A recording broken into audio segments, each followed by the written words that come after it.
I had to play this ruthless game to save my sister from our terrible family. Reddit stories. I had to play this ruthless game to save my sister from our terrible family after being mistreated and kicked out at 17 since every choice I make now will affect not just my life but also my sister's future. A 25-year-old female, feel compelled to relate my tale. This time has been planned for years, and now that it has arrived, I need advice to ensure that I don't make a mistake living in Pine Grove as a child was like being in a separate reality than what you see on television. It's the sort of area where children learn to count by counting the empty bottles of their parents, and ambulance sirens are your nightly lullaby. When my parents gave birth to me, they were hardly teenagers. Both parents had no business parenting a child, and mom was 16, and dad was 18. We lived in a dilapidated 2-room apartment in the Riverside complex, which ought to have been demolished decades ago because the walls were so thin you could hear everything, including drug sales, domestic arguments, and the cries of infants at 3 in the morning due to unpaid expenses. We frequently lost heat over the winter. Early on, I discovered that it was best to sleep in layers, starting with my school clothes, followed by my weekend attire, and finally any outerwear I could locate at the nearby donation center. Although the journey to school was an experience in and of itself, school was my haven. In order to tidy up any mess from the previous evening, I would get up at 5 in the morning. Sometimes it was night and other times it was broken. Gasp from dad's most recent outburst when permission sheets needed to be signed, and both parents were unconscious. I had to learn how to precisely forge their signatures, which I did by the time I was 7 years old at my elementary school. Teachers made subtle attempts to assist every day. Mrs. Martinez would inadvertently pack an extra lunch when my shirt got too soiled. The janitor, Mr. Wilson, would leave his closet open so I could get a fresh one. Miss Brady always managed to have socks in my size in her lost and found cabinet. In retrospect, I saw that they were all attempting to establish a safety net without drawing notice from my parents or the police. Not all of the other children were nice. They would ridicule my outfits from charity stores or the fact that I would stuff my pockets full of cafeteria food for supper. To be honest, though, it was easier to deal with their cruelty than their sympathy. I could at least defend myself with contempt. Sympathy only made me feel powerless. When I reached 15, everything changed. I was able to secure employment at our neighborhood grocery store, Wilson's Market. I met Mrs. Thompson, the store manager there, and she would end up being my lifeline to another world, a middle-aged woman with salt and pepper hair and cardigans adorned with cat pins. She didn't look particularly noteworthy. I couldn't see it in myself, but she saw something in me. It was difficult during those initial weeks at Wilson's. I was attempting to conceal the injuries from dad's bad days while juggling work, school, and my personal life. Mrs. Thompson began assigning me to extra shifts whenever she saw the bruises, but she never inquired about them directly while we worked together. She would teach me about bookkeeping, customer service, and inventory management. More significantly, though, she would share with me tales of her time and college trips in a world outside of Pine Grove. She taught me how to build credit, balance a checkbook, and make future plans, things no one else had bothered to explain. Ashley, she would add, you have more potential in your little fingers than most people have. Never listen to someone who tells you otherwise. I created my first bank account with her help. Neither of my parents had ever had a step, so it was a big step. I meticulously recorded my earnings and spending in a notebook that I concealed beneath a loose floorboard in my room, making sure to preserve every dime I could, even though it felt like an unattainable ambition at the time. Mrs. Thompson assisted me with starting a tiny college fund. Then the news that would alter everything arrived. Mom was expecting a child once more. Mom wandered into our small kitchen as I was standing there attempting to rescue enough edible portions from a stale loaf of bread to prepare dinner. She was crying this time, but she was high as usual. She said, I'm pregnant, as if she were making a weather-related remark. Your father's going to be asterisk. Not another child in this asterisk was all that was on my mind. That evening I printed out information packets that I knew my parents would never read and used the library computer to explore adoption agencies. Dad warned me to keep my mouth shut and threw it to bring up the subject of adoption. It was a difficult pregnancy. I tried desperately to stop Mom from using, but she persisted. I would conceal her narcotics only to uncover fresh caches. After pouring out the return home to find fresh bottles, I made an anonymous call to social services, but it was unsuccessful. Pregnant addicts were not unusual in our community. Lily battled withdrawal symptoms for the first 2 weeks after birth in the NICU. Every day after work and school, I went to see her sitting next to her incubator and observing her small body trembling. At that point, I vowed to do whatever it needed to have at least one person on this baby side. I began working 2 jobs. The Sunrise Diner on the weekends and Wilson's after school on weekdays. I put every dime into my secret account that wasn't used for really necessary expenses. I learned how to stretch my money and make emergency plans from Mrs. Thompson, who also assisted me with budgeting. We both understood it was just her way of helping me buy things for Lily, but she even made a special employee discount for baby stuff. My resolve to get us both out grew along with Lily. I would get up at 4 in the morning to study before school work until it was time to go, and then come home to look after Lily. 3 hours of sleep and cold coffee became my go-to fuel. In fact, my grades went up in desperation, and resentments are strong motivators. However, secrets cannot be kept in a tiny community, particularly from addicts who are constantly seeking their next hit. Parents became aware that I consistently had money for Lily's necessities, such as clothes, formula, and diapers. They started requesting an increasing amount of my wages. Dad would slur family helps, family obstructing my way to my room. We need the money for bills. However, I had witnessed far too many of my earlier contributions become small plastic bags and empty bottles. I began lying about my pay, claiming that my hours had been reduced and that business was slow when Mom arrived at Wilson's during my shift. And yelled about unappreciative kids and family devotion. The facade fell apart. Mom was too far gone for Mrs. Thompson's attempts to defuse the situation. She said Mrs. Thompson was taking advantage of me, knocked over displays and phoned the cops. It was embarrassing. Everything came apart that night when I got home. Dad was waiting for me, itching for a fight and more inebriated than normal. "Your mother says you've been lying about money," he snarled as he swayed in the corridor. "We have bills to pay. With that money I'll repay you if you give it to me." I declined. I stood my ground for the first time in my life. "That money is for Lily," I responded. Attempting to maintain a level voice. "I've witnessed the fate of the funds I give you. I'm finished." Chaos ensued.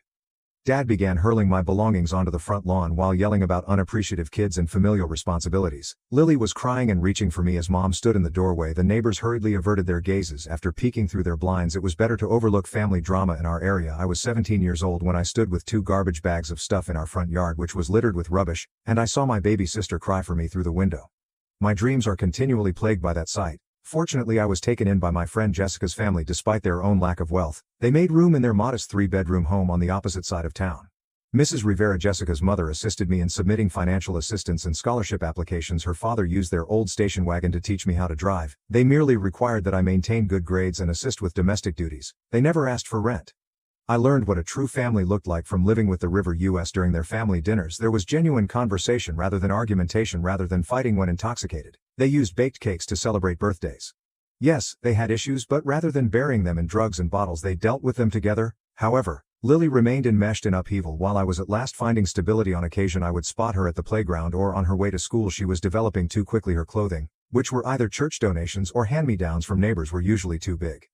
Little, whenever I could, I would give her money and teach her to conceal it in her stuffed animal so our parents wouldn't notice. Our covert emissary was Mrs. Thompson. When Lily visited the business, she would offer her free treats and update me on her health. Mrs. Thompson would tell me, "She's got your spirit," when we checked in once a week.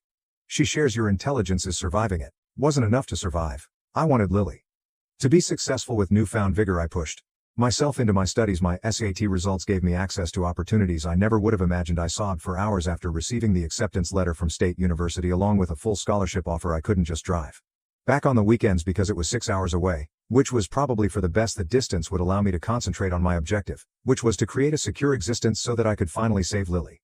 It was a culture shock at college. Being from a wealthy suburb, my roommate didn't understand why I had 3 jobs and a full school load.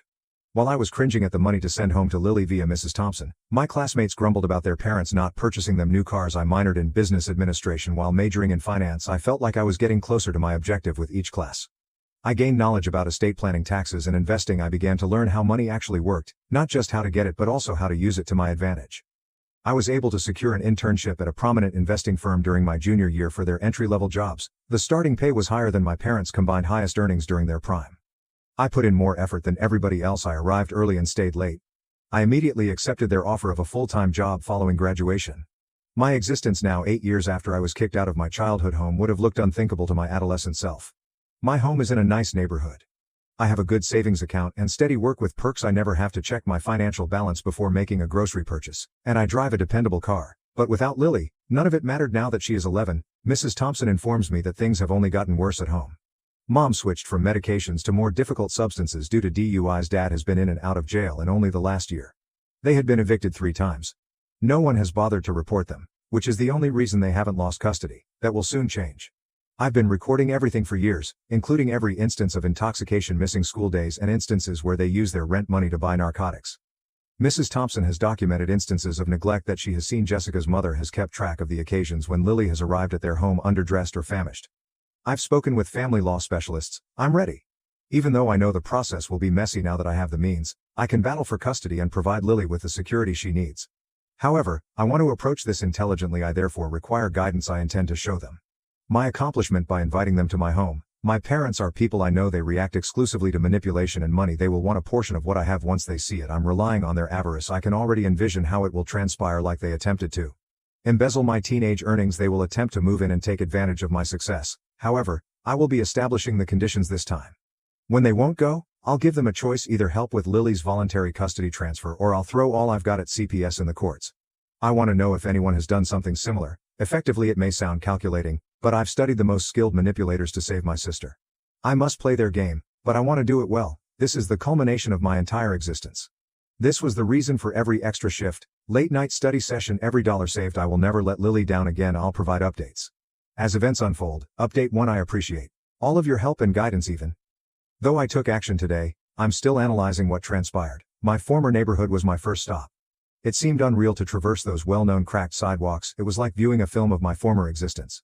Children were still using deflated basketballs to play on the street. Mothers were still shouting from paint-peeled windows. It was the same ice cream truck that was traveling about with its broken music at Wilson's Market is training a teenage girl who looked so much like me at her age. Mrs. Thompson was right where I expected her to be. Even though she has arthritis, is in her 60s, she still wears those cat pins and stands. Practice crumbled when our gazes locked across the store. Look who finally learned to use a comb, she replied, using an old joke to diffuse the situation. She kept an extra hairbrush in her office for my more hectic mornings when I was 15. We ended up having a conversation during her lunch break in her office. That old coffee machine, which sounds like a dying automobile engine, is still with her. She told me everything I hadn't heard since she turned 11. Lily has worked at Joe's Diner, off the books of course. Mrs. Thompson handed her a hollow book in which she keeps all of her money. It seems that my survival skills, including my previous coping mechanisms for our parents' difficult times, were passed down to my sister. She's smart about it, according to Mrs. Thompson, smarter than you were. Even Lily has an entire network of locations she can turn when things become tough at home, and she conceals a prepaid phone in her school locker. The children of the neighbors believe she is simply hosting frequent sleepovers. Mrs. Thompson then produced a hefty envelope made of manila. She stated, "I've been keeping records.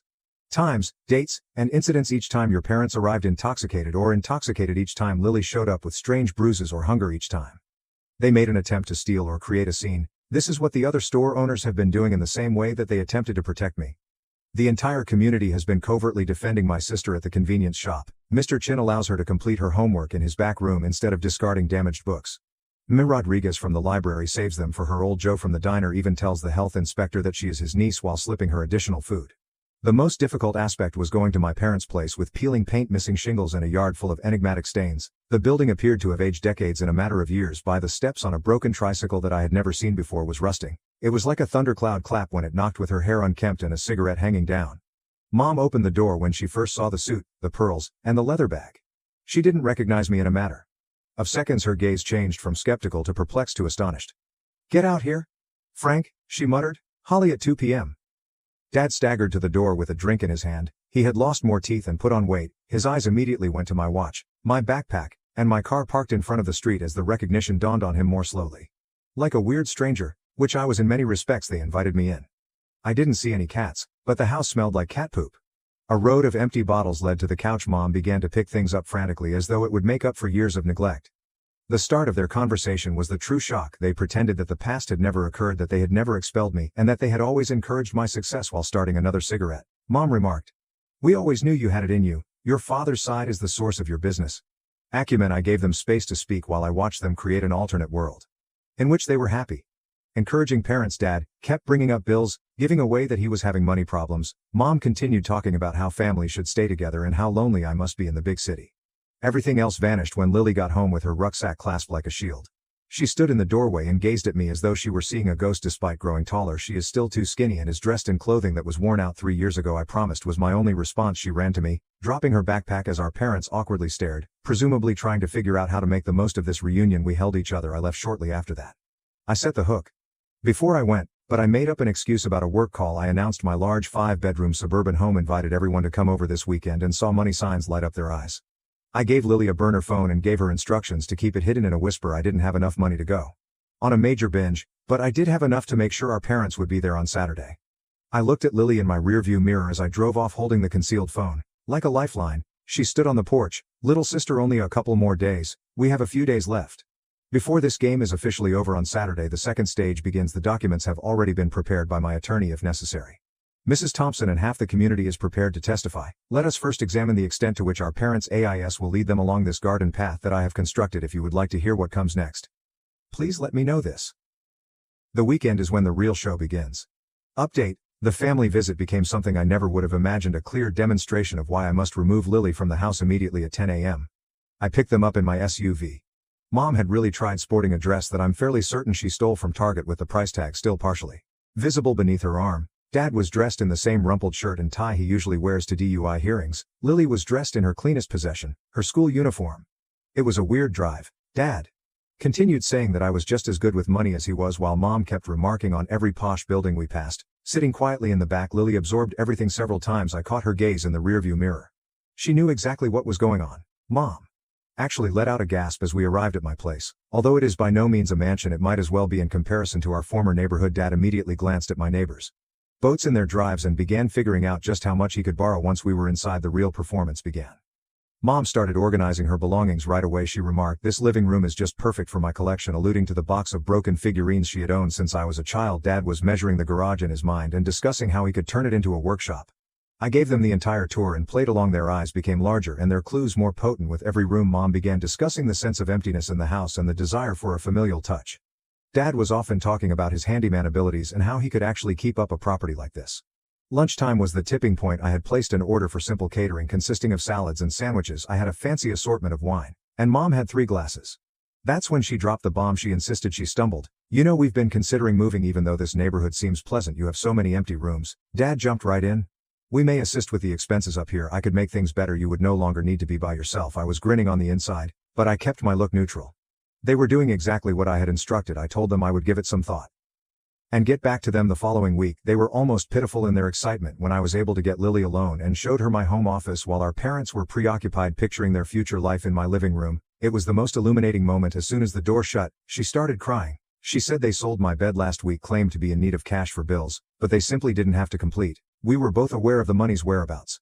She told me everything, including how she has been taking showers at school after her early morning job in the cafeteria, how they have been renting out a portion of the house to some pals who traffic drugs, and how she hasn't had hot water in months since the bills weren't paid. Downstairs, Mom was growing more inebriated and talking louder. She was definitely searching for more. Could hear her digging through my kitchen cabinets while talking on the phone. Dad boasted about his daughter's accomplishments, her large home, and potential investment chances. When I saw Mom attempting to fit my silver candlesticks into her pocketbook, it was the last straw. She said she was merely staring at them when I challenged her in an attempt to mediate the situation. Dad suggested that I give them a loan only for the time being. That night as I drove them home, I overheard Dad's aspirations to make the neighborhood better and Mom's inebriated intentions to redecorate my house. When I dropped them off, Lily gripped my hand, and I gave her another burner phone because her previous one had magically vanished after our parents discovered it. I gave my lawyer a call that evening. The documents are prepared. They will discover exactly what sort of family reunion I have been organizing when they eventually call about moving in next week, along with statements from Mrs. Thompson and the neighbors regarding their continued mistreatment of Lily. I have added all of the information from today to my file, including the attempt at the theft, the intoxicated behavior, and the disclosures of their present living circumstances. The trap is in place. They believe they are going to move in with me and take advantage of my prosperity. Rather, they will have to decide whether to relinquish custody of Lily or deal with the full weight of CPS and the criminal justice system. Even though I feel bad sometimes for being so calculated, I know I'm doing morally wrong when I see Lily's expression when she told me her bed had been sold. The encounter I've been preparing for years will be the final update. Update 3. Although the emotional toll was greater than I anticipated, the story's conclusion went just as planned. This is how it all transpired as I had predicted. Mom called on Wednesday. Her talking to authority figure's voice was an attempt to sound sober, as he does when he's anxious. Dad was on speakerphone, clearing his throat every few seconds. They did not want to talk about the possibility of a living arrangement for a serious family conversation about their future. I invited them over. The bait was immediately taken over the phone. I could almost hear them giving each other high fives. On Thursday they arrived with 2 suitcases an hour early. It would have been funny if it weren't so depressing. They were unaware that a CPS caseworker and my attorney were waiting in my home office. The manila files on my dining room table should have been the first clue that something wasn't right. As Dad began his rehearsed speech on family togetherness and supporting one another, Mom gave them an anxious look. I allowed them to speak for precisely 7 minutes, during which they made empty, veiled attempts to gain entry into my house and made vows to clean up, obtain jobs, and be better parents. I opened the first folder.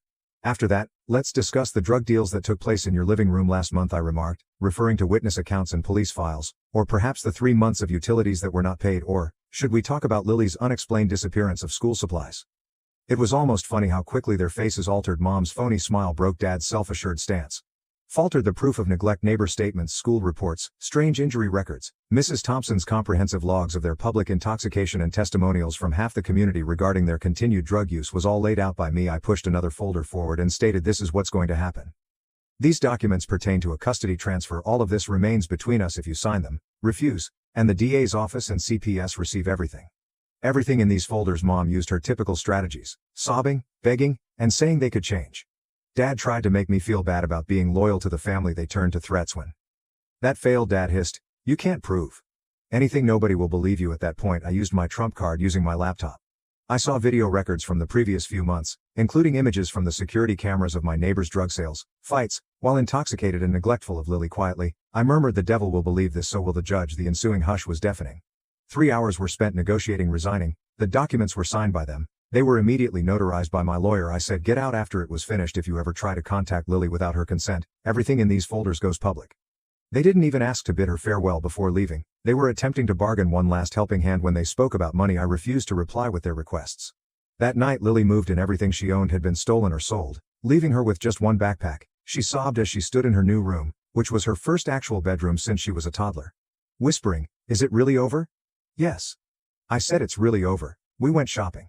For her first actual bed the following day, everything was hers to choose, including the comforter, pillows, and bedding. No more sharing a mattress on the floor with mom's friends or sleeping on a shabby couch.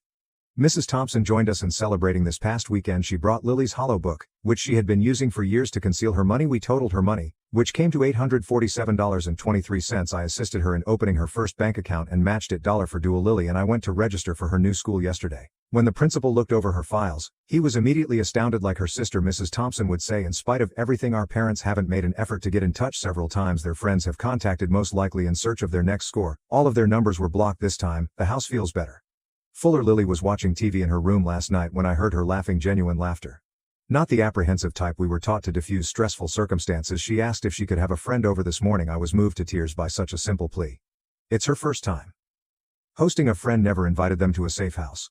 I want to express my gratitude to everyone who helped me get through this when I doubted myself. Your advice kept me strong. To anyone in a similar circumstance, keep track of everything makes your case, exercise patience, and, above all, never give up. Lily is currently sleeping in her new room, bed, an actual house. She no longer has to worry about what she will wake up for the first time in her life. We made